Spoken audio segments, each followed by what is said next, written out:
For me, one of the best gifts I can give people now is anyone on the street, no matter whether it's a client or a friend or, fellow tradie or whatever, is someone going through anything, is just the gift of my ears to stop and listen and actually be truly present when I'm listening, and acknowledge, that for me is a better gift than anything than trying to give any advice.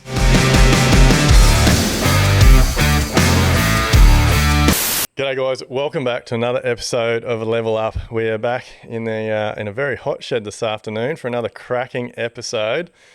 This is going to be a cracker. I am so pumped to introduce you to the guest we got for you today. I'll just give you a little bit of a background on how we met. So one of the other builders that you may have heard on this podcast, my mate Brett from Saldash Homes, he was involved in a project over on the south side of Brisbane, in Queensland, where we are here, with the gentleman that we've got here with us today. And part of that project is a traditional log home. And Brett invited us over there to check it out. And look, believe me, it's an absolute work of art. So today we've actually got Glen, who is a craftsman behind this project. He's actually been working on the job for 5.5 years. And yeah, Glen and I just connected. Glen's reached out. We've had a few conversations, and yeah, we just hit it off on a lot of topics, not just craftsmanship and timber and logs and all that type of stuff. So I'm really, really excited. And as I said, it's going to be a cracking episode. So welcome, mate. Thanks for coming over, having a chat. Thanks, Duayne. No worries. Good to be here.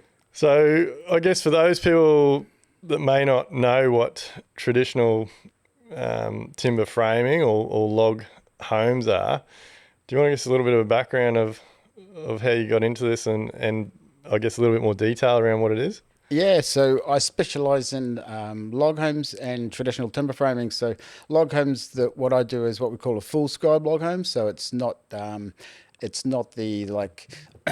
flats and chinked or filled with silicon style. It's not a machined finish where logs are run through a lathe to all uniform. It's working with a complete natural log and big logs. So the ones you'd see like in Canada and the States, all on your movies and TV. Yeah, there's a lot of big like you'd see around Montana and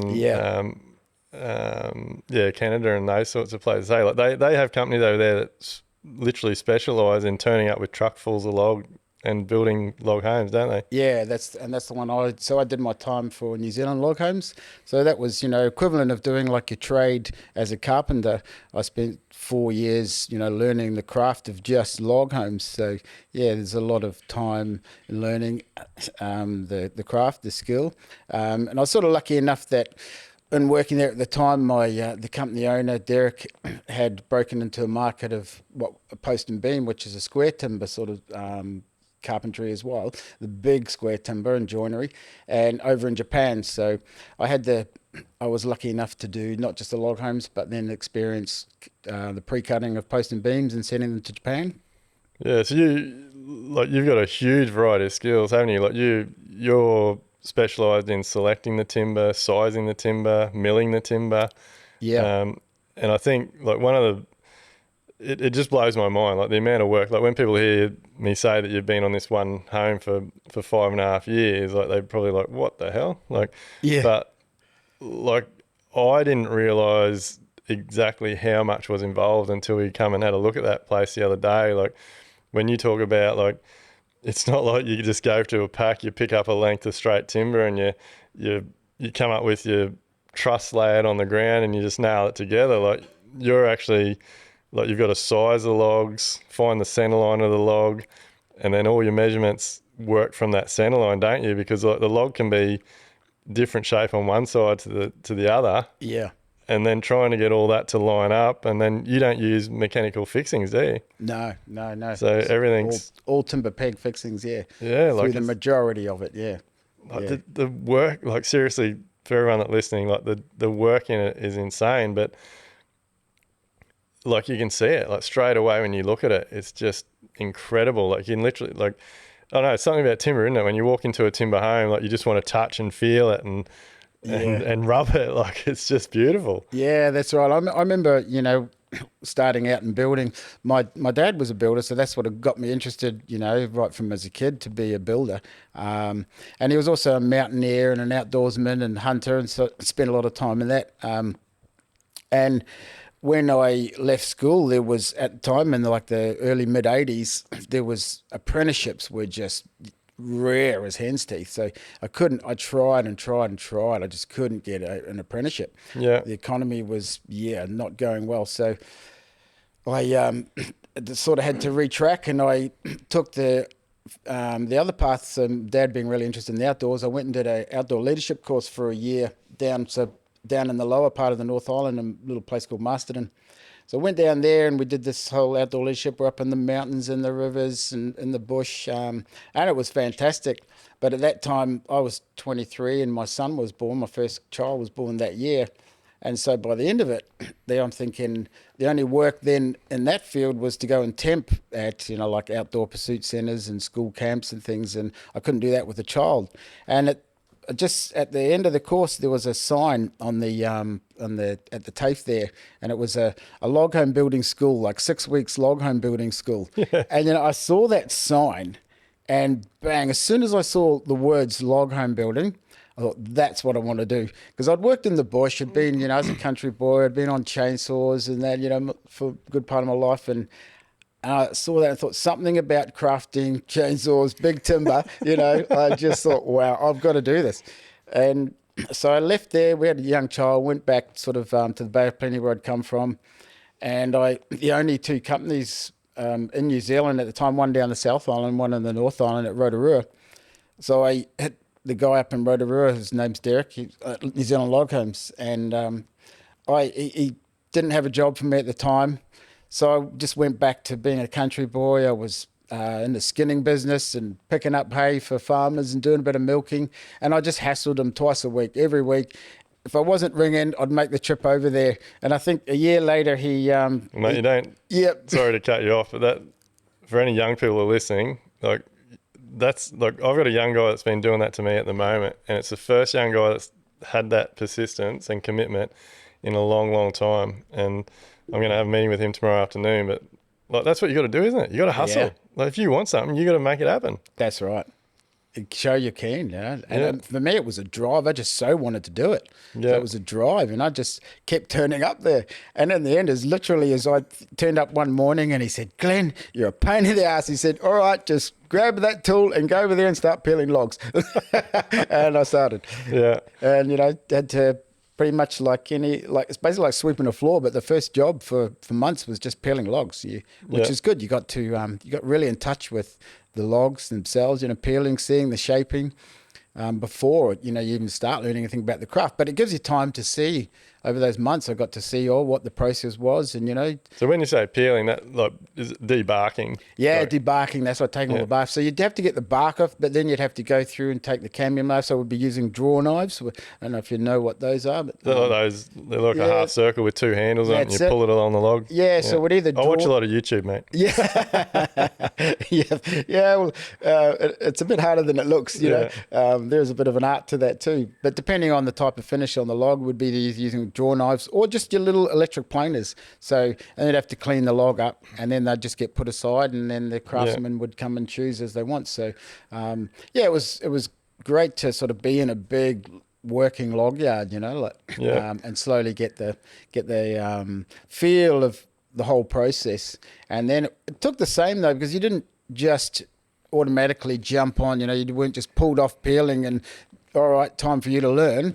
Yeah, I hustled and had to would spend time after the end of the day and just get one of the guys and say, "Hey mate, what's the scribing? Can you show me? Can I practice?" And I'd just set up logs at the end of the day until it was dark, and just practice scribing, and just doing that for a few weeks. And then the foreman sort of, I think, started to see that I was really keen. Said to the owner, "I think we should give this guy some." So go, and I got on. And again, for young people listening, that is what you have to do. You got to show. Well, not just for young people, it's for anyone that's employed. Like people just sit back and want all the time, but they're not putting in that sort of determination or that effort. It blows my mind. But working with timber, like this podcast has obviously put me in touch with some incredible people. Like it's the main reason you're sitting here today. Like we reached out after that meeting and we've had a good conversation, and like Brett's told me a lot about you, and like I said before, we've connected on a lot of different topics. But like I'm just so passionate now about learning more about how things are meant to be. Yeah. Like I'm sick and tired of being told this is the way you have to do things. Yep. And that flows through my whole life now. Like I don't want to live in a house just because someone's come up with a bunch of codes and opinions and whatever and says that I have to live in it. And it'll be out by the time this podcast's out. We did an incredible podcast recently with Paula Baker-Latrobe from the States. She's been leading the world in healthy home construction, and Right. she was talking to me about, and it just ties in so much with what you do with your log homes. Like people wonder why when they come back from holidays, they're so refreshed and revitalized, and there's no stress, there's no anxiety. Yeah. And 9 times out of 10, that's because they've gone somewhere natural. So they've gone to a beach, they've gone to a rainforest, they might have climbed a mountain or gone for a bushwalk, they might have swam in the ocean. Like they've immersed themselves in nature. Yeah. And I just want to get back to that. I think it's the cause of so many of our problems. Like they've now, like obviously all the new changes coming in the building code here in Australia, and there's been some high profile people come out in the States recently as well, because they're now identifying that a lot of illnesses are linked to the poor quality of buildings we live in. Yeah. But like Paula was saying, the reason it's not because you've had a week off work. It's because you've connected. Like whether you've walked barefoot on the dirt or the sand or the grass, whether you've gone for a swim in the ocean or a spring creek in the mountains somewhere, or whether you've sat on the beach or climbed a mountain and sat in fresh air. And our homes don't have any of that. Yeah. Like we live in these boxes that are just full of VOCs and fake man-made materials and Yep. mechanical ventilation. Like we're literally getting air fed to us. Like That's right. like a log home is like you can't get any more natural than that, can you? Like yeah. And like I said before, like that. We just recently, 12 months ago now, we've spoken about. We finished that CLT home. Like nowhere near as incredible as a log home, but when you walk into a house that has large amounts of timber, yeah, you just want to touch it, don't you? Yeah. And connect with it. That's right. And that's sort of, like what really led me to stay in this craft. I've taken a lot of sacrifices, because I did go down the road for a while of becoming a conventional builder. And, I tried. I wasn't very successful at it in terms of I had no drive. The passion wasn't there for it.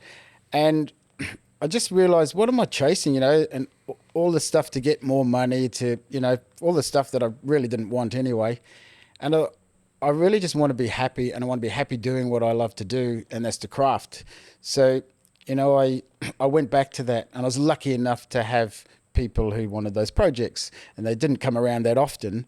But just like what you're saying, with the stress too, not just that, as someone running any type of business, but living in these type of homes, but that stress for me, I don't want a part of that. I don't want a part of running a building business that's just churning out these stick frames and steel framed homes full of all of this, modern, chemicals. Yeah, chemicals, treatments, bloody, like it's insane. Like, but I'd imagine it's a pretty sad day when you finish a project, because like for a long period of time, like you've correct me if I'm wrong, but like the roof trusses on that job you're on now, like the roof trusses alone, what did they take, 18 months or something to build? Oh, well, it was 2.25 years to just do all the crafting in the shed before we even stood anything up. Holy shit. Yeah, so that was not just all the roof trusses itself, but, all the posts and beams and the braces, Yeah, and of course the dormers in the valleys, and yeah, and scribing, cutting everything in the shed. It was 2.25 years before one single post went down onto the site.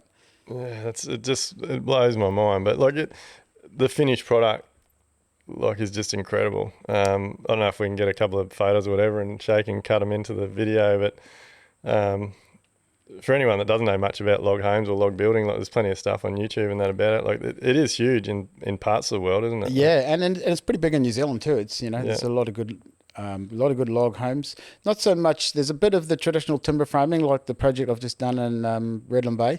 Yeah, but mostly log homes. Yeah, Yeah. the expense of some big homes there too. There's a lot more money pouring into New Zealand from America and things, and people wanting that type of home still. Yeah. Yeah, There's just a lot of timber, isn't it? Like, yeah.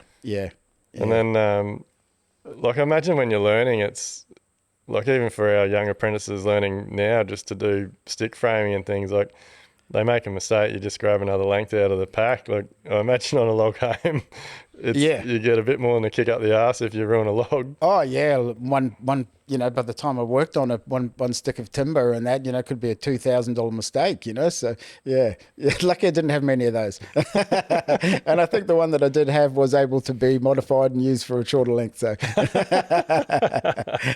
It's but yeah, there's a real connection, isn't it, with absolutely when you and I guess just not just logs, like when you put natural products in your home. Yeah, and that's something I have reckoned with though in the last few years is there's a lot of timber, and you think a lot of those logs and a lot of this big timber and especially some of it being native timber, and I think we could. It could be cut more and it could be utilised more. We could do more projects out of the same amount of timber that I'm building with. But it's good now that a lot of these engineered timbers are coming out and more sustainable. And I think that's the way forward in this craft. And I'm starting to see it now in New Zealand. Talking to the owner of the old company back there, New Zealand Log Homes, and that's what he's starting to do. Not so with the logs, but with the big post and beam homes now. Using a lot more of the engineered timber. There's some incredible buildings around now. Timber is, I think timber is really only just starting to come into its element. Like people are starting to realise how sustainable it is, and I don't know. Like again, with just putting myself out there and having conversations, being open minded with people in it. And look, I'm definitely not a religious person. I don't think I've spent a day in church in my life apart from a funeral and maybe a christening, but like I believe trees were put on this planet for us to use. Yeah.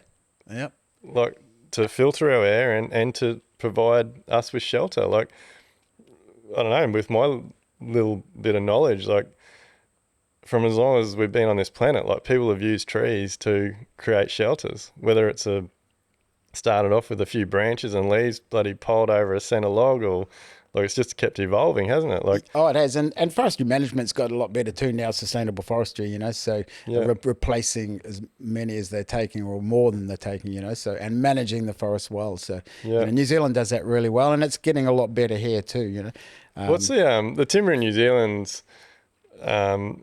We did a tour. I can't remember where it was. What's Napier? Is it? Yeah. Yeah, we did. One time we were in New Zealand. We did a bit of a tour around there, and it had a huge earthquake there, didn't it? And the hectares that rose up out of the ocean, which is now where the city is or something, isn't it? Was incredible. But they were saying in that tour that some of New Zealand's timber is quite weak because it grows so quickly. Yeah. Compared to especially the Douglas fir. So, in Canada, they grow, in the States, that it's 70 to 80 years to grow a good Douglas fir tree. In New Zealand, they're doing it 35 odd years. So it grows quicker. It's still, the quality is still very good. Yeah. But it does grow. So it's not as dense as what is in coming out of Canada and the States. Yeah. Yeah. So you've got experience with that, haven't you? Like grading the logs and I did a little bit of forestry work, in New Zealand. So mainly just sort of smaller scale. So went right through pruning and thinning to waste, and then a bit of clear felling, as well. So I'm lucky enough to have a little bit of that experience before I went into the log home. So it was good to go from standing trees, to through finished product. Yeah. It's really hard to, I think it's hard to explain through a podcast, but like for anyone that, yeah, I guess ever gets the opportunity to go and check out or learn about the craftsmanship that's involved in a log home, like I think it's an incredible experience. Like, and it really makes you appreciate how easy we have it just using stick timber and Yeah. and pre-nailed roof trusses and all those types of things. Like with like one of the things I didn't get to ask you that day we come and had a look at that job. Like with the roof trusses, like if you're working everything from a center line, and like obviously you're going to put some sort of purlin or batten on top of it to take the roof. Like you're always working backwards, aren't you? Because every log's going to be a different diameter. Yeah. And I was working with both. So we had some cypress that I had cut from a station and logged about 17 years ago. So we had a whole lot of cypress and then we brought back and milled there. So it was milled but never dimensioned, never put through a four-sider. So it was never dimensioned. So we have a big planer there that I use that I would just dress it. But it was, of course, still natural, So it's gone through the mill. It's roughly a certain size, but it could be 5 or so mills either way, Yeah. And then the bows and the twists. And that's what I got to work with. So it just became dressed. But then we brought in a whole lot of timber from New Zealand as well, some Douglas fir that was put through a four-sider. But even then, you've got a closer dimension, but as it dries still, it twists and it moves, and so you've never got it's not like grabbing a piece of steel, where you can just chuck a square on it and cut joinery, Yeah. What was that? What was the big feature at the end of that home where you use natural logs to create like?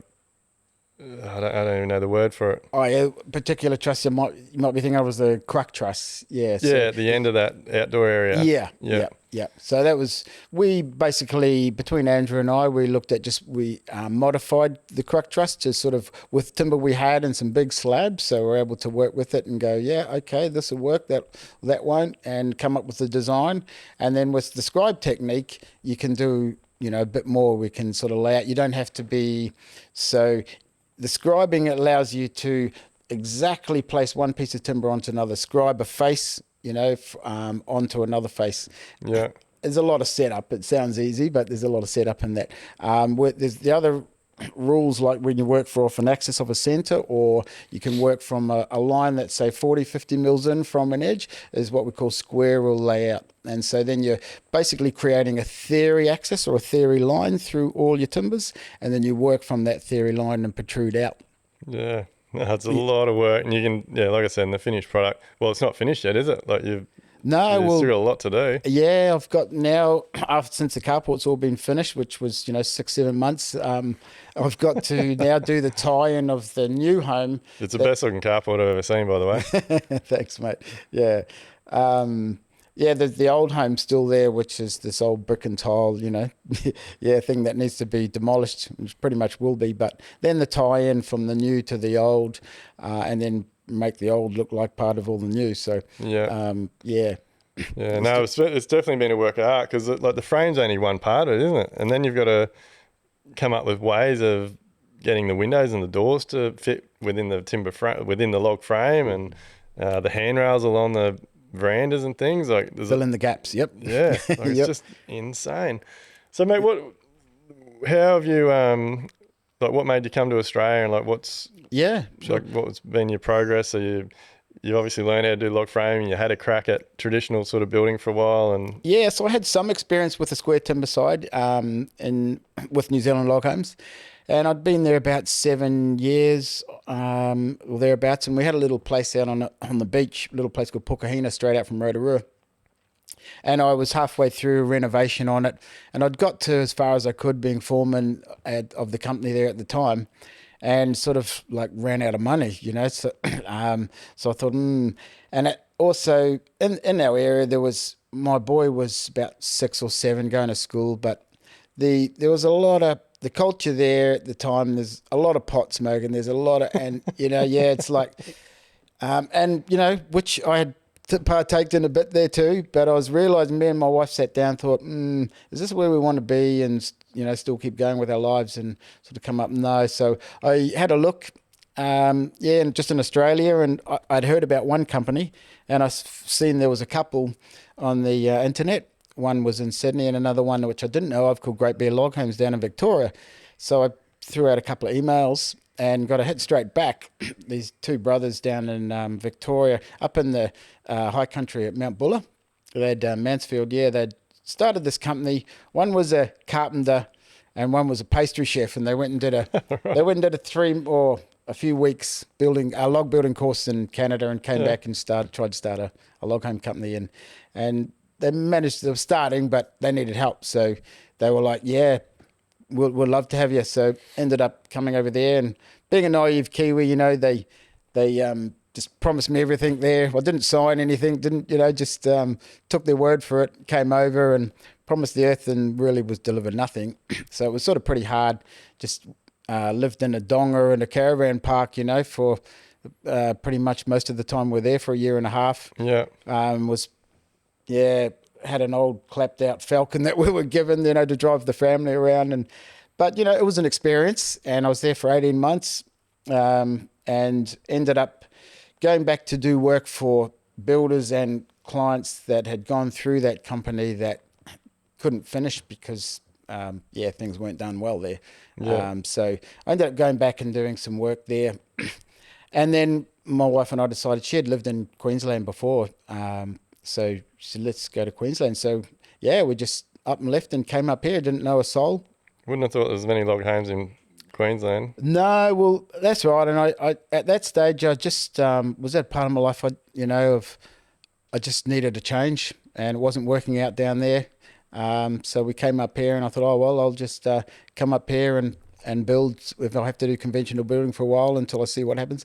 But that's the other thing is, people think log homes or timber frames, they need to be in the snow, but that's not really the case. The only reason these homes are put in the snow is they have a high pitch roof, and for the snow loads, but also the high pitch roof allows you to show off a lot bigger roof system, nicer big trusses. So, you can put that in the country and anywhere. And I love it, mate. Like I've been talking to you, I want to build a big barn on my new farm. It's I believe there's a market for it. It just needs to be marketed correctly. That's right.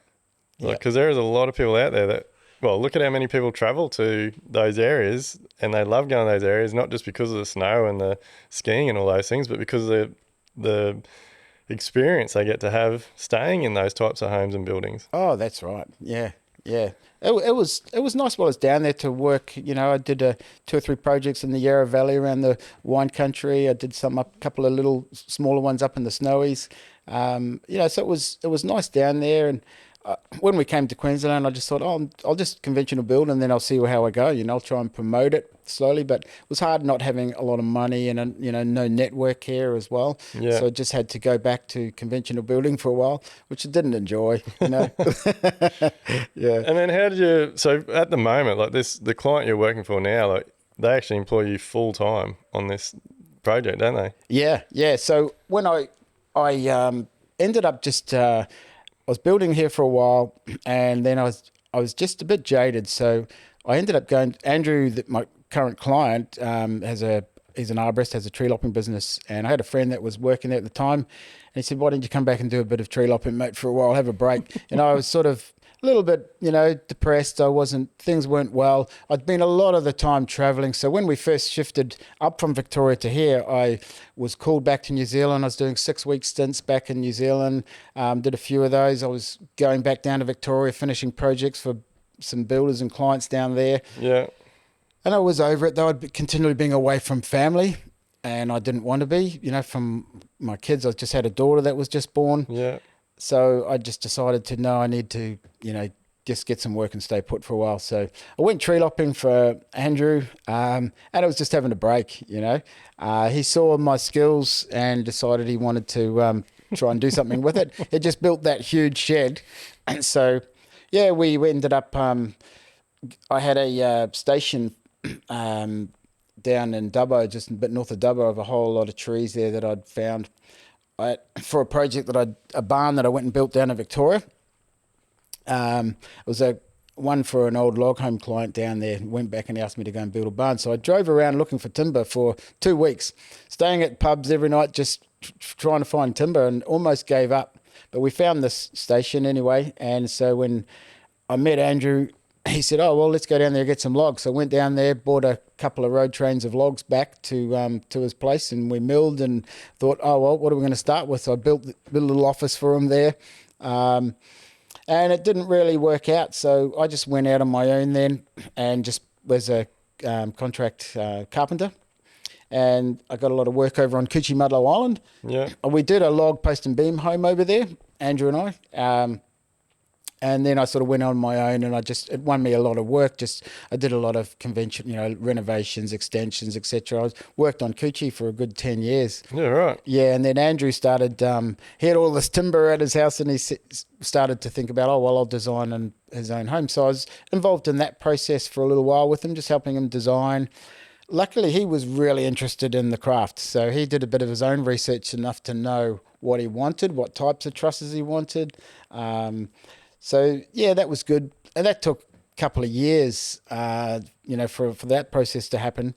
And then, of course, it had to be all engineered, shop drawings done. It was another year go by. So how's all that stuff work with because that is the main thing from my experience that pulls a lot of these types of projects up. Like there's quite often you have people out there that want to like think outside the box and experiment and try something else or do something that's done in other parts of the world. But when it comes down to the planning and the engineering and the approvals, it gets squashed, or they don't have the right connections to know how to work through it. So it just ends up being a normal home. Oh, exactly. And that's what happened to Andrew. It's like he went through 3 architects because each one of them really wanted to just put their spin on it, didn't listen to what he wanted with the traditional timber framing. Yeah. And then, so by the time he finally got a design it was just through a really good draftsman, who listened and came up with a good design. But then it was the engineering, and we put it through 1 or 2 engineers here, and they wanted to put all the steel in it. I just said, no, I'm not doing it. Not doing it. If you want to put all these brackets and steel in there, it's not the craft. It's not, So I managed to I knew of a guy down in Victoria who actually, he runs the timber framing school. Yeah. And he has a workshop down there and building timber frames. So we sent the plan down to him, and he did the shop drawings for us. So he did all the joinery. And then we got his engineer to do all the engineering for it. So we ended up with what we wanted. Yeah. It's a shame, isn't it? And I think that's where it really pays. Like if for anyone out there that is ever thinking of something that is a little bit outside the box, you've really got to search for people that know it, have experience in it. Like that's what you pay for, isn't it? Yeah. Yep. You don't just decide, hey, I want a log home, and then pick up the yellow pages or pick up bloody whatever you use now, social media, and find the nearest builder to you, do you? No. Like you've got to find whatever you're doing, but definitely in our industry. Like if you want to build a special type of home, you need to find not as a builder, but a builder with a team that has experience in what you're wanting to do. That's right. Because otherwise, it'll either get squashed and your dreams will get deflated, or whatever the case may be, or you'll have to change your design because you'll get told no by a lot of people. Yeah, so, and that's what happened. Some engineers just saying that won't work. Yeah, and I said, well, why is it working in many other countries all around the world, and why is it working even in Australia? Yeah, and why are people doing it? And they can't answer. They just want to put steel in there, obviously for their own tick insurance. And flick, isn't it? Yeah. Right. So it's hard, but I put the plans down there, and the engineer's like, no problem.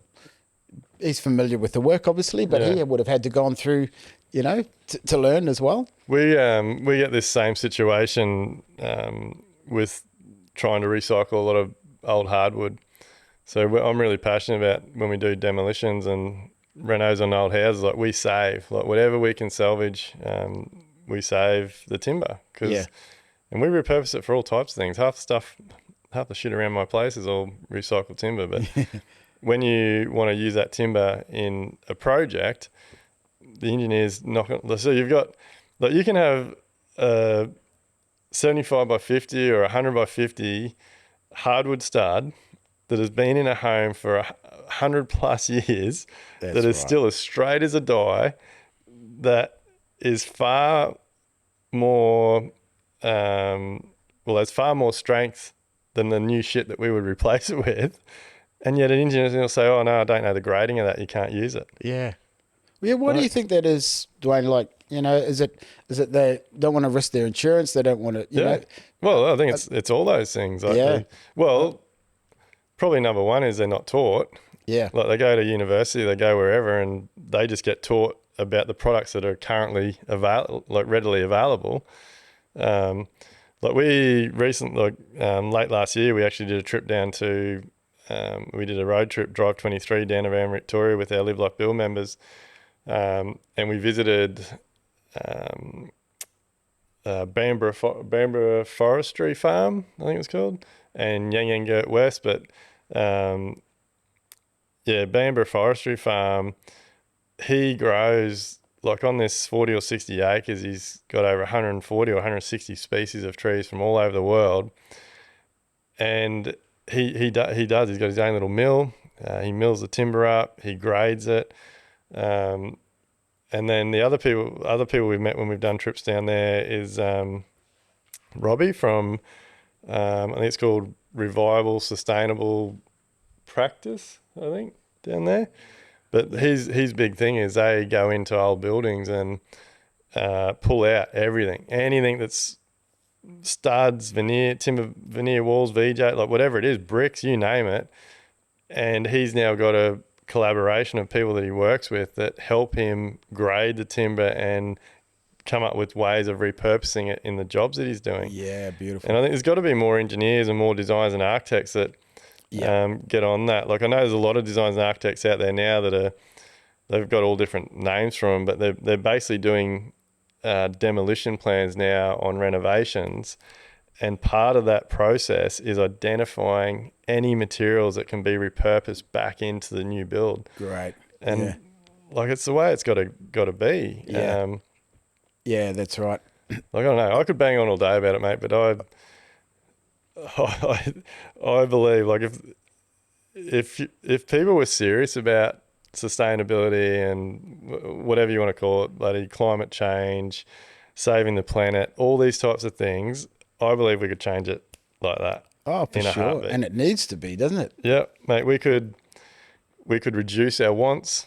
Yeah, We could stop driving around or riding around on electric scooters and electric push bikes. We could yep, turn off our lights of a night time, like stop building highways that like what yeah, how come our cars have lights and yet we've got to build these roads that are completely lit up? Like yeah.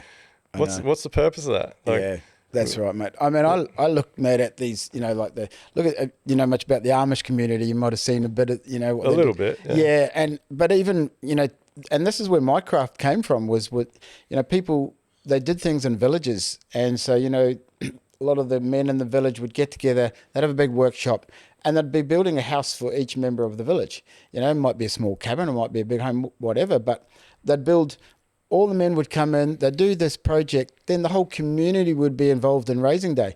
And they'd have, and fantastic engineers back in the day of doing it without cranes and machinery, doing it with Yeah. ropes and hoists and winches, all, it was incredible to watch. And that was, not only did they have the skills and the craft, but they had community there, everybody was involved, right from cooking the food to helping the raise and lifting the ropes, Yeah. and the whole, and that's to me the spirit of community and that's what attracted me to as much to the craft as well as doing it, Yeah. and Yeah. I would like to return to that, Yeah. and that's my goal now. It's powerful stuff in it when you like we've had conversations about it, and I really hope we can do some work together in the future like that. Part of Camille and my plan with our new property is like everything on it has to be built from either recycled products, 100% sustainably sourced products. They've got to be 100% recyclable that they're in use. Yeah, Where, well, at this stage, we're looking at all sorts of things for like biogas for the cooking and heating, I won't go into too much detail, but like pulling energy out of the ground to power the lighting, gravity fed water, and that like the whole. I'm not going to let too much out of the bag, but the whole idea of our property is going to be to disconnect to reconnect. Yeah. Yeah. Like we want to be able to give people an experience of you actually can live extremely well without having very much. Yeah. Like just go back to simple shit. Mate, that's my life now. You know, I don't have much. I don't own much. I have a shitty old ute, you know, and I have some tools to do my craft. If I don't use anything within 6 months, it's gone. And I really love that. My weekends are walking the dog out in the bush, going for a bit of a paddleboard or a kayak, walking around in bare feet, and having time to just be, you know. I'm 53 now, and I'm done with that drive of trying to get more and achieve more. Well, it's not success, is it? No, it's like, not. It's I find it funny that, well, actually, I don't find it funny. I find it frustrating that every single person on this planet is, I don't know, qualified or quantified by how much money you have. Yeah. Yeah. Like it's all about a dollar value. Yeah. Like, and the more dollar signs you have, for one reason or another, you're seen to be a more powerful person. That's right. Or the amount of letters in front of your name, or the job you have, the role you do. Yeah, and it just blows my mind. And I think, like I know a lot of people that have done incredibly well for themselves, and I wouldn't for 1 minute say that the amount of dollars someone has is a sign of success, because I know a lot of people that have got enough money that they could do whatever they wanted to do with, but they're not happy. Yeah. Yeah. Like they still have the same problems that you and I have. Yep. There's still stress, there's still worry. They don't get time with their families. Like like success to me is freedom. Yeah.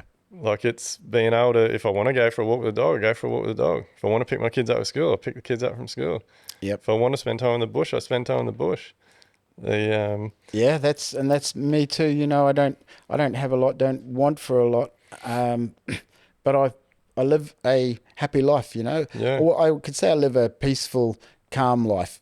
It has its moments, you know. You live, if you're living here in human and you're relating to people, of course, there's always moments in relationships, isn't there? You know, but happiness is another emotion that can come and go. But I know I live a relatively calm, peaceful life. But that's taken work and a journey. You know, it's taken 9 years of a lot of self-exploration to do it. Yeah. So have you, like, I'm assuming you're like most people in business and life, like you've had some challenges along the way. Yeah, absolutely. A lot came through business as well, and I listen to a lot of podcasts, and you know, relate to a lot of the young builders, and you know, who have taken on, got a lot of drive, a lot of passion for the industry, but you know, you get there and after a lot of that work, and you knock back and realize, what am I doing this all for, you know? And I got to that place. Luckily, I went back to my craft and I was happy with who I am and what I'm doing, and the amount of money that could get me to pay my bills and live a life still. Yeah. But I had about 8 or 9 years ago, was running a couple of jobs at a time. I had a friend who was a counsellor, retired counsellor, actually on Coochie, and he actually came to me and said, "Glenn, I see what you're like." I said, "I'm just letting you know, you got a crash coming." And I said, "Oh yeah, oh thanks mate, okay." Didn't really take too much notice, you know. And a trigger then for me was actually, I'd been in a house for 13 years, and then we shifted and went to a new home, and just that trigger, after a lot of stress running jobs, and then the trigger of shifting home, I don't know what it was, but it just crashed. And like a few weeks after that home, just coming home, found myself, you know, as soon as I was home in the late afternoon, go into the room, shut the curtains, lie there, come out for dinner, and pretty much do the same on the weekends. Function, be involved with the kids, still help around the house a little bit, but didn't want to know, didn't want to socialise, and just crashed and went back to this guy who warned me about having a crash, and yeah, and then a journey began. So what's do you like looking back and reflecting on that? Like, is it do you know why that happened or why you got to that point? Yeah, yeah, sure do, mate. So through my, apart from the business side of it, of just running a lot of jobs and neglecting to look after myself and taking time out. Um, Also, I think I was medicating that stress too. So through my probably late 30s into early 40s, started drinking a lot more. I wasn't. I was always a present dad and a good dad. I didn't like drinking at home a lot, but I started drinking more and going out to drink more with mates, and then started medicating. In came a few party drugs and things, and I started smoking a bit more marijuana, which I hadn't done for since New Zealand. I was trying to stay away from. Yeah. Um, and so the drugs came more into my life, and then this shift of the house, which was the trigger, and then the crash. Yeah, so it was a then at that time, my wife, she was just cooking at for an early learning centre at the time. She wanted to better herself, and she wanted to go to uni and become a dietitian. So said I said to her, "Great, you do it. You followed me from all over the place around New Zealand and into Australia, and doing what I want to do. You go and do it." So we were about to build and buy at that time. I said to her, "No, let's not do that. You go to uni." So she went to uni, and then so she got her head in the books. I started partying, started with the drugs, then we shifted the house, and then the crash hit. So we were sort of our marriage was separating a bit. Um, Did your wife know you were going out drinking and getting into the drugs and stuff? yeah, not as much as she didn't know as much as what was actually happening. Yeah. So I was definitely doing it more than what she knew about. And then after this crash, I just wasn't proud, and our marriage got worse, and I wasn't proud of my behaviour until the point as she says, I can't do this anymore. And it was at that point, it was a pretty horrible time. Like, I just, at that moment, I basically packed up a few bags out of the house, my few essentials, birth certificate and passport and bags of clothes, and still had kids at home. And I'm just drove away. I luckily had a client on Coochie who just sort of knew a bit was going on. Said to me, "Mate, come and have my cabin, have the cabin, and just stay there as long as you like. Do a bit of work on it. Take the time you need." So I had this cabin.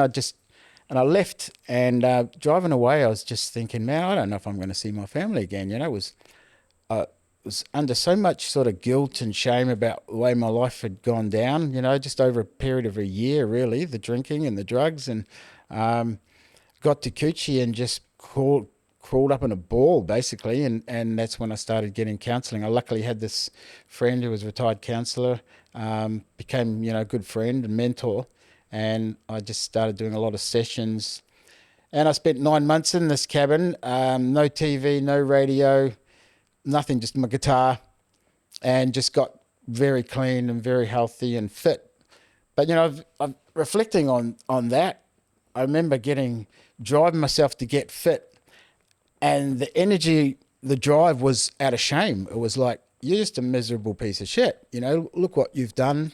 Look now where you're at. You've left the family behind, and that I would use that energy to drive me to get fit. I think it's really important, and mate, I take my hat off to you for being open and talking about this. Like I know, like I've been to that point. I didn't get to a point where I got very close to probably losing my family, and I wouldn't. To be honest, I wouldn't have blamed Camille if she had left. Like, it was, but she stuck around. But like, it's really powerful, like, for females and males. Like, we need to talk about this sort of stuff, don't we? Absolutely. Because there are so many people out there.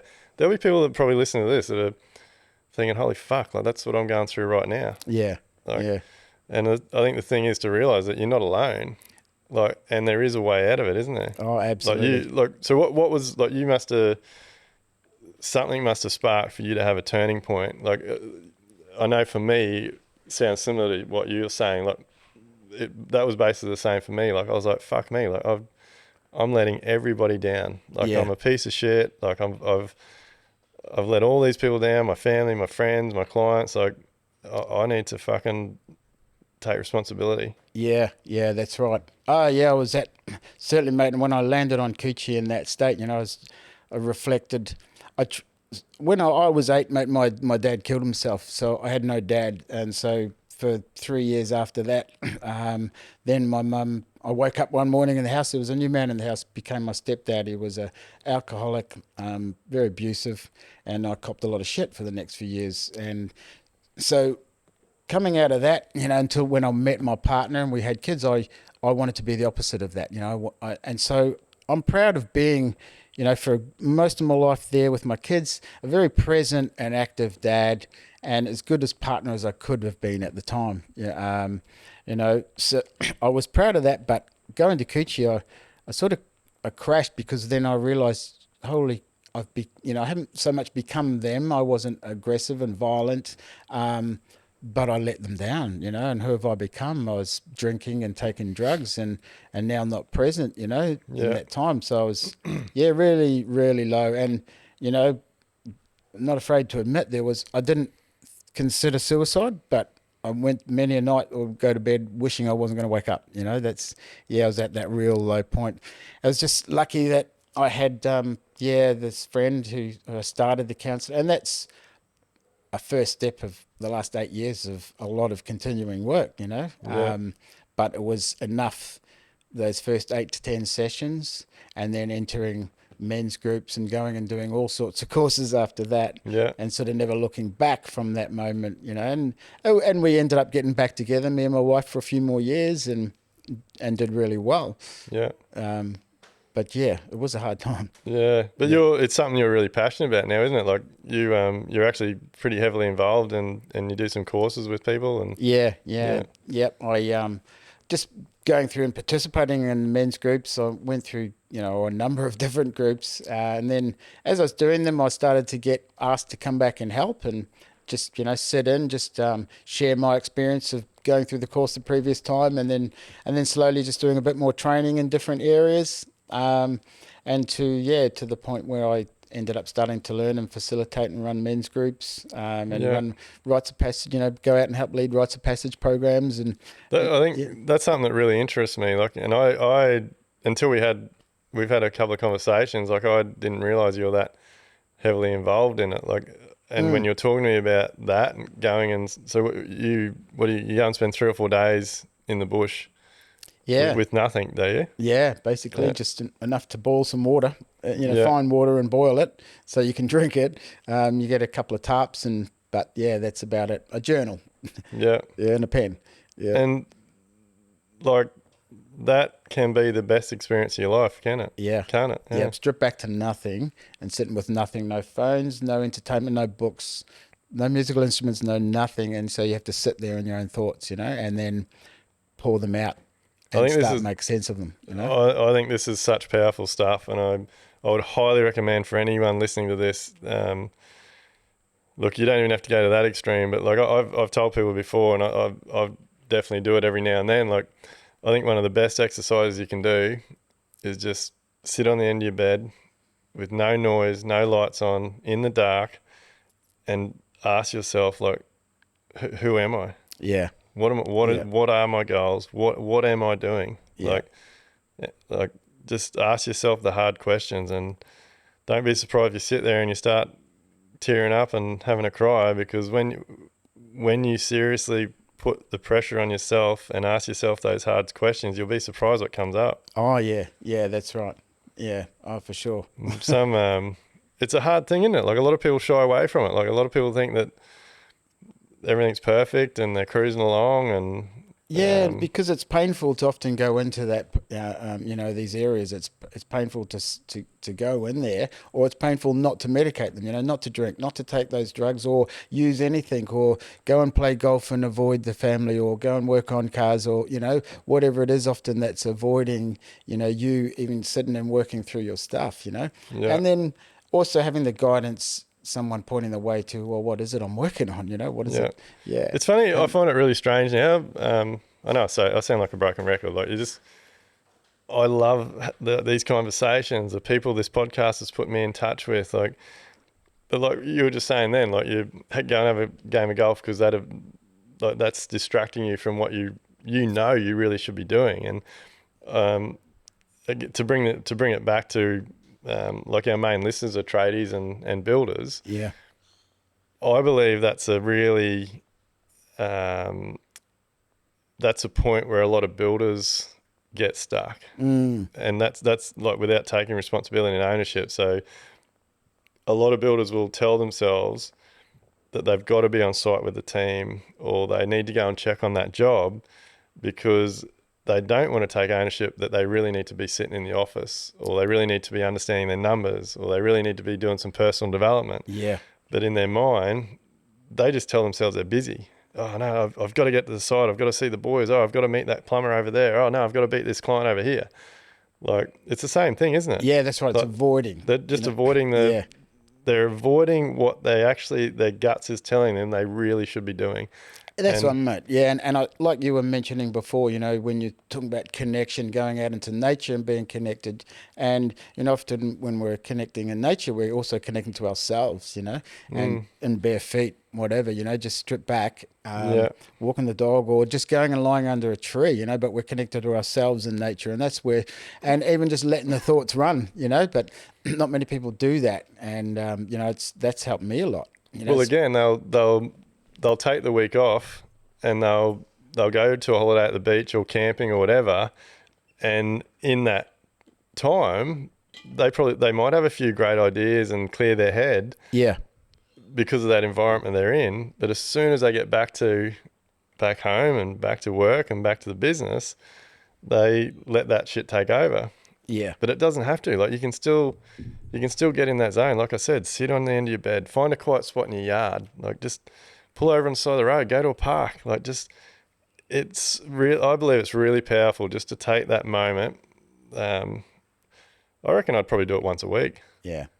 Like, I quite often will just do that. Yeah. And then I'll write down everything in a journal. The most common time for me to do that is I do it overnight. Like, once the kids are settled down, Camille's watching a show or whatever. Yep. I'll just sit in the room in the quiet on my own and have a deep dive for 5 minutes, and then just scribble it all down in a book, and that really helps me. Yeah, nice. But you've got to do that, don't you? Oh, mate, and I try and do that. And I try and do it every day, and I try and do it in moments throughout the day. And even when I'm working, like, it's nice to be, working on a beautiful big piece of timber and working away, and it's good, but I find myself, and it should be in my head. You're using the head then as a tool to do what you need to do. But I find if I'm in my head, and then if my head starts wandering off, I know, okay, it's time to just, wander outside and just have a look outside for a little while. And, have a few breaths, and come back to me, and then click back into the work. Are you into breath work and stuff? Yeah, absolutely. So I do now. I'm a practicer of Qigong, Tai Chi, but also my partner, she's a facilitator of breath work, so she does trauma breath work as well, and ice baths and, all that sort of type of things. Yeah. I do regular breath work, plus also do my own with Tai Chi and Qigong. Yeah. It's powerful stuff, isn't it? I'm really, really grateful that so many people that follow me on Instagram and listen to the podcast are hearing me talk about this stuff and finding more interest in it and having a go themselves. Because it's not like the old days where if you did this stuff you're a hippie or it's all woo woo or whatever. Like, it really does help. Oh, absolutely. And we don't sort of realize, especially as men, when we're taught right from day one to not talk about feelings, not to open up. Yeah. And then how much we bottle up, and then where does it bottle up? And we have all these memories, the way our brain works in storing memories, and then when something's triggered in the brain, then all of this energy in the body gets triggered as well. So, and I think that's what breath work and meditation, helps. Meditation might help the mind in its processing. Yeah. And then the breath work really helps release a lot of energy that's blocked in the body. That's what I find. Doing both really works for me. Yep. So you've spent the last 8-9 years working on yourself. Yeah. Like, finding finding Yeah. who you really are and taking a new journey. Yeah, man, yep, absolutely. I'm doing a lot of different courses, when I first got back together with my wife after being on Cooch for 9 months, we got back and by that time we'd both had a lot of counselling, communication. We were just like really good friends again, we're dating and Yeah. so I shifted back and it was just great, and she, one Saturday, she said, oh, we're going down the beach. It was a Friday. She said, we're going down the beach tomorrow. We'd been down there a few times, go down, have a swim, whatever. And she said, but we're not going to the beach. So we get down down the coast and we pull up to this little community hall down in Tugan, I think it was. In boardies and singlet, and get out and what's going on here, and walk up to the hall and there's this sign outside the hall that said emotional release workshop. And I'm like, holy shit, what am I doing here? And but I'd done enough at that time to just open my mind to like, okay, just don't procrastinate, just jump in and do and have a go. Be uncomfortable. Got to get comfortable being uncomfortable. That's right. And so, my wife smiles at me and I smile at her and we walk in. And we did this day and it was, crazy and yelling and screaming and doing all sorts of, weird stuff that was, but at the end of it, just feel alive again. And then the next, couple of days later, I get an email from the lady running this course and it was an 8-week program. And, I had been a procrastinator in my life, guilty of a bit of that. But I opened this email and I saw this 8-week program and I just immediately, as soon as I opened, I thought, Glenn, just say yes right now. Don't back and leave it another second. So I clicked yes and get a call, a day or so later and I'm on this 8-week program. And it sort of just started from there. I just jumped into everything and anything, wherever I could go on a course and a retreat and, stuff that was cheap and free. But I still, even though I still put, invested thousands really to going and doing it, and it wouldn't take any of it back. I get quite a lot of messages now from people saying, "Oh, you like this is a few months ago," saying that like we hear you talking about breath work, we hear you talking about like working on yourself, like what do you mean? And it, like again, I just find it so incredible how the universe works, but the journey of this podcast, the journey that I've been on for probably 4 or 5 years now, just seems to be ramping up. And like I've met you, like the people that I'm connecting with and the things I'm, I guess, becoming more aware of, the things I'm learning, the conversations I'm having, like I just cannot believe like the opportunities that it's opening up, the vulnerability that's happening, and then the flow-on effect of all of that, just better relationships with my wife, better relationships with my kids, better relationships with my staff.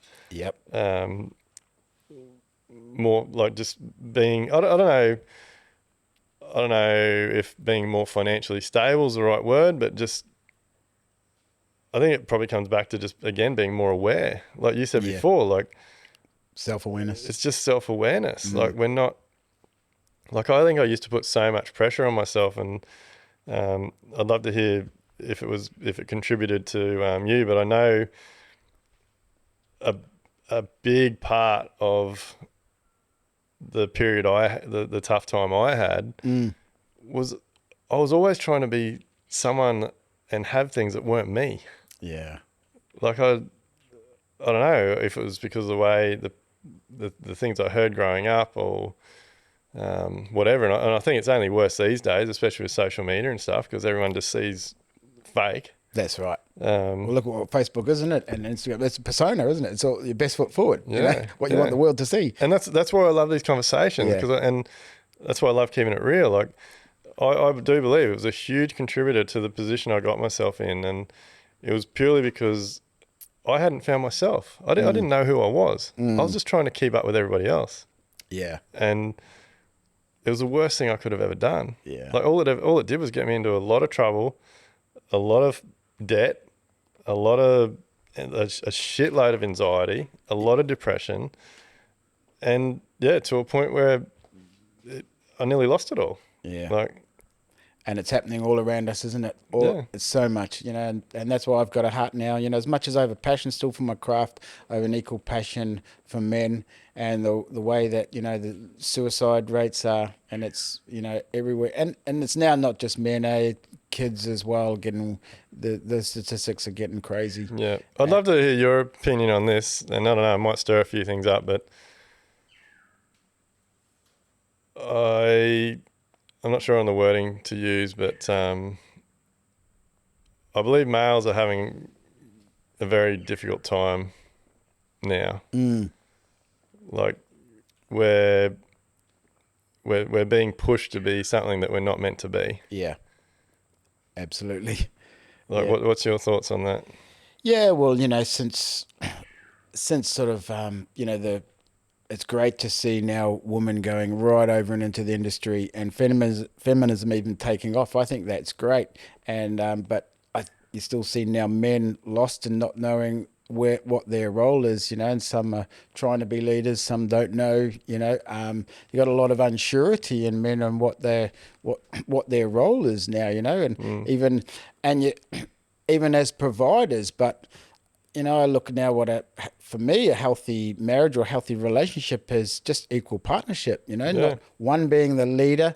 Doesn't matter who's bringing in more money, but the capacity to both to come together and make decisions together. I don't like that old, and I think it's come through Christianity, maybe not against Christianity at all, but like this form of that the man needs to be the leader of the house and making the decisions. I think that's carried through in a lot of our culture as men anyway. Yeah. So now, I just think it's why can't we be equal? Equal. Like that's my thing. Like why does it have to be taken to extremes? Yeah, Like why can't we just be equal? that's right. Like whether you're black, white, male, female, young, old, like who gives a shit? Yeah. Like you are you are, I am who I am, and that's okay.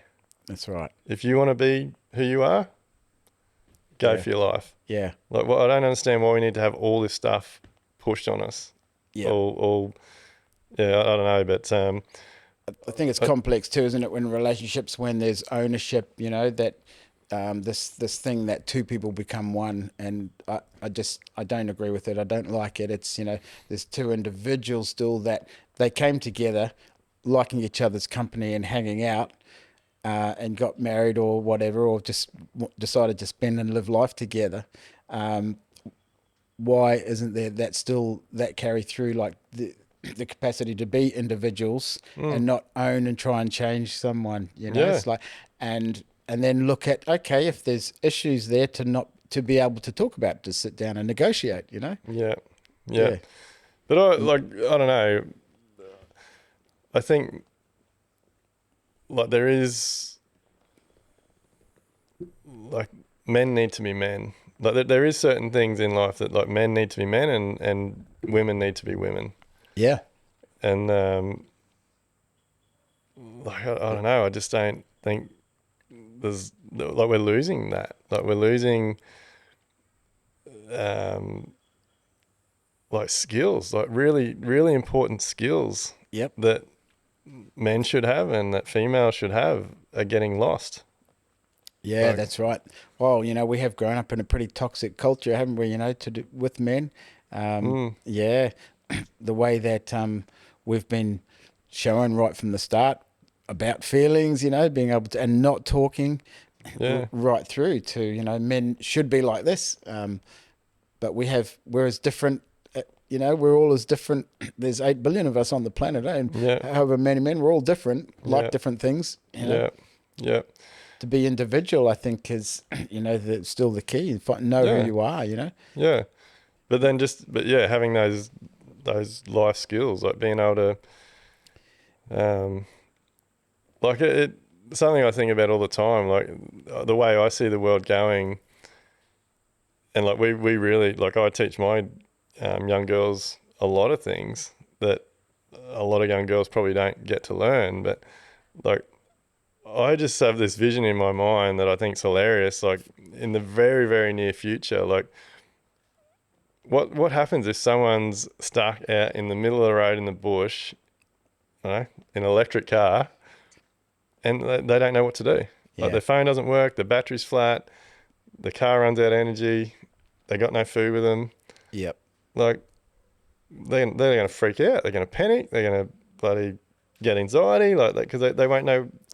Like, they will not be able to survive. That's right. And the pressure too now, you know, with so much mum and dad both working full time, you know, and then coming home, they're tired, they're exhausted. So then they're not being able to be present with the kids and having that quality time. Yeah. Kids are growing up stressed, and then they're not learning these skills either, you know. Yeah. And that's why, you know, we do rites of passage, because, and it's good to see some more of these programs coming up. You know, it used to be, you know, in a village, you know, when a boy was of coming of age, he was under mum, you know, and he was still in that under the care and of his mother, and then they hit that age they want to be stepping over into a manhood, you know. But it's like there's a crossover there, and have a whole village of men around that take this boy away, and that boy has to go through some rituals, some hard times, you know. It's like to discover who he is, what he's made of, has he got what it takes, you know.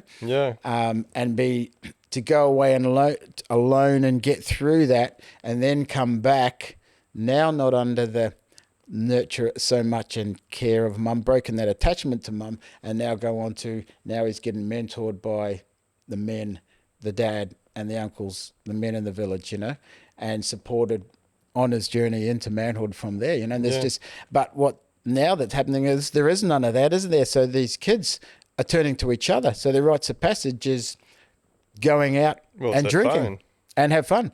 And, you know, they go out and what does this culture teach them to do? How much can we drink and how many drugs can we take? And, you know. Well, there's not even personal connection there, is it? No. Like, you want to naughty, you just jump on the phone, left or right. Like, that's right. You know, there's no connection, there's no communication, there's no relationship. Yeah. Like, it's just, I think it's terrible. Yeah. Like, yeah. It's I definitely don't think it's healthy. No.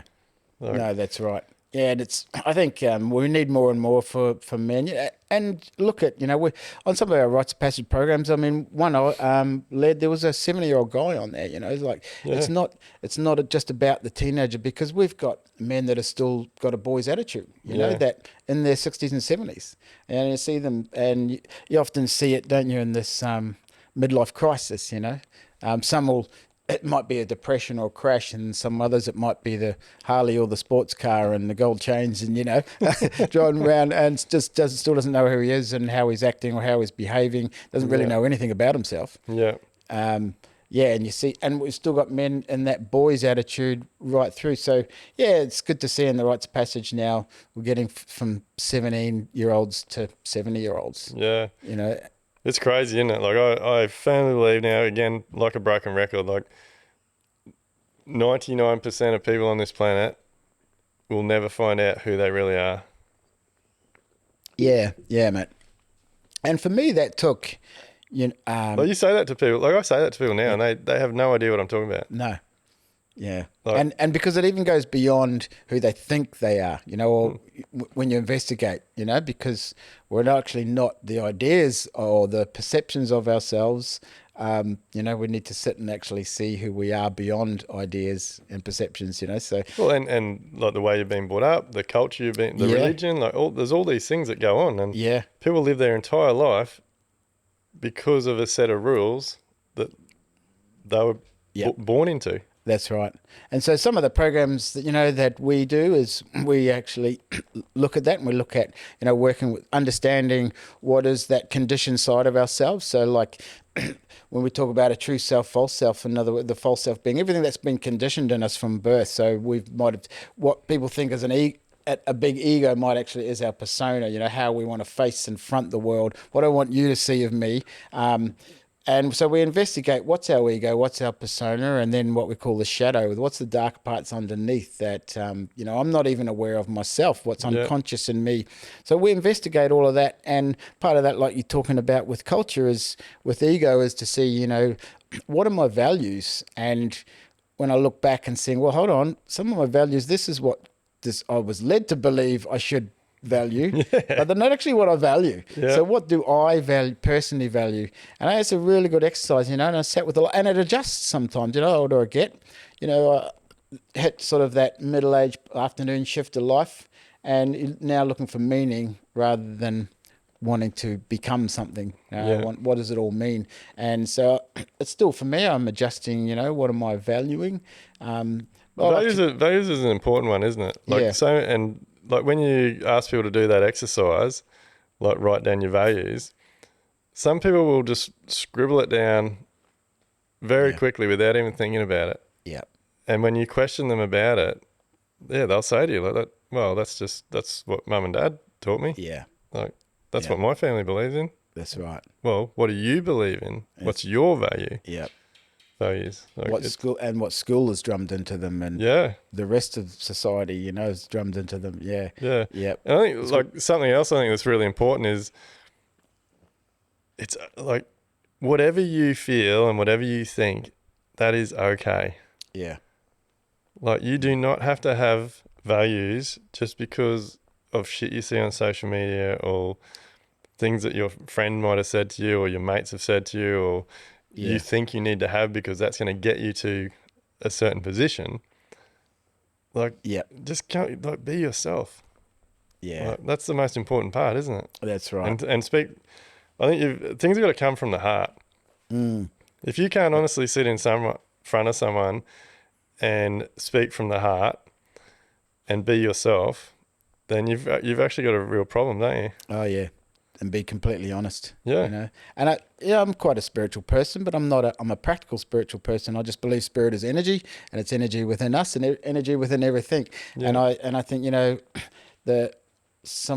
a teacher that I listened to said, if you want to be spiritual, then learn to tell the truth. Learn to tell the absolute truth. See what comes up for you and see what comes up for the other person. Yeah. Then negotiate.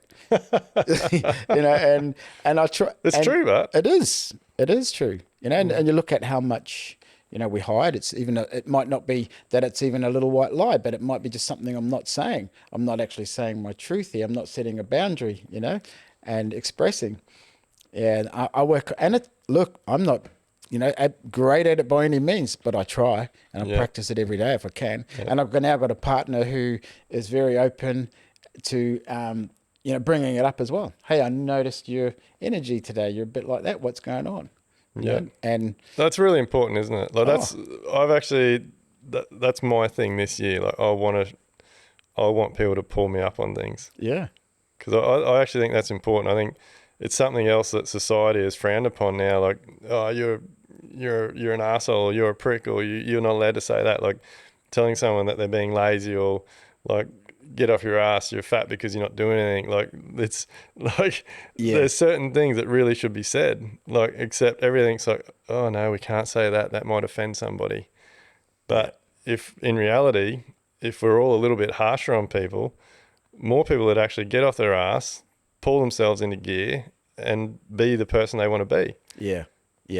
That's right. And I did run some courses in addiction for a while, and it's interesting, you look at why people become addicted and then start having compassion around, well, it's not why the addiction, but why the pain. And then you look into the pain and you often see, and disease come up through the pain as well. So, and then you see a lot of them, they've bottled so much stuff from not being able to set their boundaries, not being able to say their truth, not being able to express and get it out, so it's just crammed. The body holds on to everything. Body holds on to everything, that's right. And it comes out through ailments and disease and addiction. So, I think that's something that I just practice in life, now a lot is, hey, why, if I'm not telling the truth, why can't I? What's going on? Yeah. So, you must get it must be pretty rewarding running those retreats and just seeing the change in people and. Absolutely, Duayne. Yeah, absolutely. It's, in fact, it's probably the best thing in life for me now. I love my craft, I love my work in that way, but I love relationships. So, and I love. It's not that I'm helping, but if I can provide a platform of support that enables someone to empower themselves to get themselves right and seek help, that's what I love Yeah, so just providing the platform and doing it with some other guys that will help and provide that platform as well, Yeah. and opening it up. Yeah, and getting men to talk. Some guys that can come along for 6 months and barely say a word. And then it might not be me. It might be someone else. It might be someone who's just turned up on a night and that's triggered them to start talking. You know? Yeah. Yeah. Yeah. Oh, it's incredibly powerful stuff. And you're doing a few more courses this year, aren't you? Like you sound like you're like I'm addicted to it. Like Yeah. you sound like you're pretty similar. Like once you get on this journey, it's hard to get off, isn't it? Oh, yeah. Like if you got And an open mind, yeah. it's just incredible where the road will take you. Yeah, that's right, mate. I hope I'm doing it to my last breath, really, like still investigating and exploring, what's going on for me, Yeah. and being able to express and talk about it. Yeah. Yeah. Yeah, I went through a bit of a couple of 2.5, 3 years ago. I went through when my wife and I actually divorced. We split up amicably and realized after years it wasn't going to work. We separated, and then 6 weeks after we separated, my best mate died of cancer, and I'd been sitting with him for a year, for on and off, and I spent the last week with him and his family, just sleeping beside him. Basically, was quadriplegic, so in a bed in his lounge, and I just sleep on the couch, helping his family and minister his drugs through the night, and stayed with him till his last breath. And I think that taught me a lot of lessons. I had to face my own mortality and be comfortable around him as well, and death, and with the family and supporting. I think that's helped me a lot now, be with other people as well, not just with their issues, not needing to try and fix or heal any situation, not seeing as anyone as broken, but just being able to be there, and listen and just acknowledge. I think that's, for me, one of the best gifts I can give people now is anyone on the street, no matter whether it's a client or a friend or, fellow tradie or whatever, is someone going through anything, is just the gift of my ears to stop and listen and actually be truly present when I'm listening, and acknowledge, you know, that for me is a better gift than anything than trying to give any advice. Isn't that funny? Because that's pretty much what all our wives and partners want. Yeah, that's right. we Yeah. we often get in trouble because we don't give it. But Yeah. that's something that that's something that I work quite hard at, because I know I don't. I'm not good at it, but it's very powerful, when you listen. Like Rick, we've had Rick Rushton. I'm a big fan of his books. He's done some work with our Live Like Build Elevate community. He's a Melbourne guy.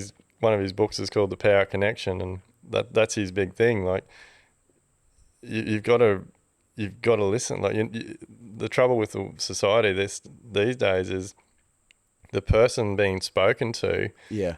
has already knows what they're going to say back to someone before the person talking has even stopped talking, Yeah. because all they're thinking about is themselves. Yep. There's a real art in being present in there. Yeah, it is. Yeah. It's hard to, because you've got to switch off everything you're thinking about. Yeah. You've got to, you have to completely switch off whatever thoughts you've had, whatever you've got to do that day or that afternoon, and you've just got to take it in. Yep. That's right. And the big part that's helped me through that is, meditation. I started, I had martial arts through a lot of my early part of life and things, so I was always interested in Tai Chi and Qigong, and that led me into, I'm an avid reader of Eastern philosophy. I like it. I'm not religious at all. I don't attach to any one belief system. I like to try and take the true messages of any of them, Yeah. and see what I can get out of them. But certainly Eastern philosophy has helped me, and meditation has really, really helped, because and that self-inquiry, and like you were saying before, the question of who am I, and it's actually being able to sit and be without any thoughts of who am I, because they're just thoughts, and any perceptions of this, I'm this type of person, I'm that type of person, or, I think I'm this, or I do that, and I'm Glen, I'm a builder, I'm a craftsman, all of that. But letting all that, laying all that down, and actually just sitting there and breathing and seeing what comes up, and that's taught me who I am. It's And like, that is incredibly powerful. Like I don't. I would like to get to that state more often. Like I think that's one reason I really like I loved. Like I was riding into my downhill mountain biking when I was a kid, and motocross bikes, and I still love getting out, fanging around on a motorbike now. Like when you're strapped to a downhill bike and you're flying down a hill and you're going off bloody 6 meter jumps and things, or you're on a trail bike flying through the bush, or like I've had a drag car for a while. Like those things that you're like, you just have to, you don't think about anything. Like for that few minutes you're racing down that hill, or that hour you're out with your mates fanging through the bush on a motorbike, or that 7 seconds you're racing down the quarter mile. Yeah. Like there's nothing else in your head. No, and there can't be, isn't it? Because you're You're so focused on what yeah. you're doing. Yeah. And that's something that I've really struggled to be able to do naturally. Like and it's something I'm working on. Like I think that I'm nearly there with the breath work. I think that's probably the biggest reason I think why I've connected with breath work and the cold baths. Yeah. The ice baths. Yeah. Because like you have to focus. Oh, yeah. And for me, I think that's why, well, I know that's why it's so refreshing, because yeah, for that 2 minute ice bath, all I'm thinking about is like Breathing. like just breathe. Yeah. And when I'm doing a breathing exercise, like that's all I'm concentrating on is my breath. Yeah, it's powerful. It's very powerful. When you get all that noise out of your head, it's amazing what happens. Yeah, that's right. And it's good to even, for me, I like, amongst all of that, is to actually still sit there without having anything to do whatsoever. So not, and I remember starting with meditation, and that was like just learning to count and follow my breath, and you count maybe 1 to 10 and repeat, or count up to 100 breaths, and just following the breath counting, not forcing anything. But it gave my mind something to do. And then after a while, the next step was to actually not count, to just sit and breathe and not follow anything. And then, watching the mind start playing out, and then being able to laugh at where it goes, but then just returning back to the breath again, That's, to learn to truly sit and be. That actually brought a lot of peace, a lot of calmness. And if I do that in the morning, if I do it at least 3-4 times a week, get up, do a little bit of exercise, bit of qigong, and then just sit. What's that one you keep mentioning? Qigong? Yeah, qigong is similar to Tai Chi. It's basically Chinese breathing exercises with a bit of movement. So it's when you Tai Chi is, if you like a dance, or if you know martial arts, you hear about a kata or a pattern, but it's a series of moves all put together. Well, qigong is like the individual moves, just practicing them on their own without being in a series. So qigong's beautiful, brilliant, and it's really becoming popular now. It's I see the movements. It's really starting to get close to yoga, I think. Well, I know a lot of people trying to get it there anyway. Yeah. A lot of those types of things are like, those cultures are just, they're different to us, aren't they? Like they're just very relaxed people. Yeah, well, the mindset's different now. You go to, if you explored over into the Asian countries. I've only been a little bit, same. But you see that the mentality of people are for the people there, so they do things as a community, and that's been their history for thousands of years. Where our culture is everyone man for themselves, pretty much. We're wanting to achieve and get greatness, or get this or get that for ourselves. Their culture with a lot of Asian countries. I'm not saying it's very true, everywhere, but they do things for each other as a community. What's good for the community, not what's just good for me. And that's carried through. It's not obviously like in China. It's the new way's different, and they're losing a lot of that. But like we're losing these old schools of our crafts and things that are disappearing. That's going to Oh, mate, craftsmanship is.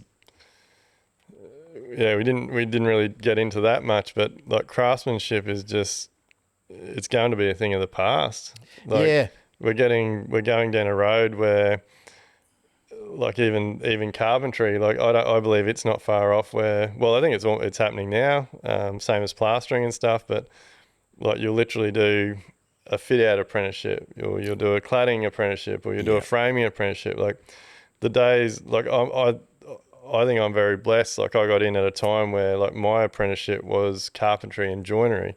Yeah. So it was old school, and luckily I had an old school boss, and we did everything. We did roofing and concreting and framing and earthworks and Yep. and I think that's like I try and drum it into my team, like the younger guys. Like you should be very grateful that like you get the opportunity to do all these other things, because there's a lot of people out there that do apprenticeships or even become builders that have no experience in all this other aspects. That's right. How many stories have we hear, eh? And I've seen young guys turn up and you ask them to set out a deck or something. They've never done a set out of even a deck. They haven't even hung a door, or, you know, it's actually sad, and it's not their fault. It's a systemic it's not their fault, Yeah, you know, but it is really sad the way this whole system's going, how it's so streamlined now. You know? Yeah, it is really sad. And in my craft, I know it's a real shame. You know, there's 2 or 3 places in Australia that do it. You know, that's it. It's a few in New Zealand, but it's a dying art. I'd love to still be able to pass on, you know, my skills too. Yeah.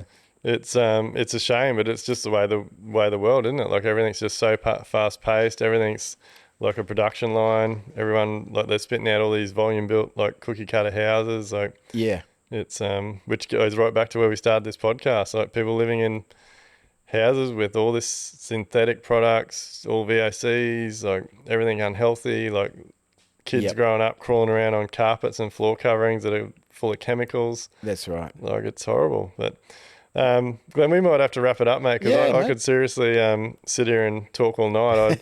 I really, really appreciate you sitting here and being vulnerable. One of the things I tell people now a lot is, I think vulnerability, like if you're, like especially with the builders we work with in Live Like Build, like if you're at a point in your life where you're not achieving what you want to get to, or you're struggling with things, or you're having a difficult time, I believe the change doesn't happen until you're vulnerable. Yeah, absolutely. Like you've got to be vulnerable, and once you're vulnerable, the floodgates open. Oh, that's right. And it's like I believe so much that has helped me, and we see it a lot now with our Live Like Build members, is you've got to be part of a community that accepts that. Yeah. And that makes you feel safe and comfortable to be vulnerable. Yeah. So yeah, mate, I really, like I said before, I take my hat off to you. I really appreciate you telling your story and being vulnerable today and talking about all the experience you've had. And I really think a lot of our listeners will have gotten a lot out of what you've discussed. So yeah, mate, you might be one of the people that come back for round 2, mate. I think we'll see what happens over the next couple of years. But like, is there somewhere that people can reach out to you or find you if they want to do these sessions? Or mate, well, I'm a part of a really good community called Living Real. It's got a website. If you just Google Living Real, there's all the programs on there. So there's contacts in there to enter our men's group. The Rites of Passage programs on there. So yeah, we everything's there at a phone call away. So you can engage, see when all the courses are coming up, when Rites of Passage programs are coming up. Jump in and engage. You know, and it's hard. It's uncomfortable to go and make a start. Talk about me being vulnerable today. It actually comes natural for me. Everywhere I go, I'm able to just talk open, probably because I'm doing it all the time. And I like to be like that because it's just showing other men, hey, it can be natural to do it too. Yeah. You know? Yeah. And that's important, isn't it? Oh, absolutely. Yeah. No, well, look, wrap it up. Another cracking episode. If you're sitting out there, you're listening to this podcast and you're experiencing difficult times, make sure you reach out to someone like Glenn or his team, or the guys at TX or Lifeline or any of those things. But as usual, if you love the podcast, make sure you like, subscribe, all those types of things, share content, comment, all those types of things, and look forward to seeing you on the next one. Are you ready to build smarter, live better, and enjoy life? Then head over to livelikebuild.com/elevate to get started.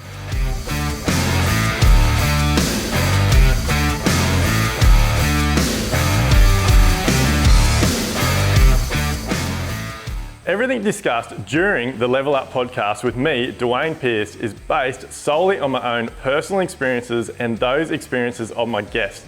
The information, opinions, and recommendations presented in this podcast are for general information only, and any reliance on the information provided in this podcast is done at your own risk. We recommend that you obtain your own professional advice in respect to the topics discussed during this podcast.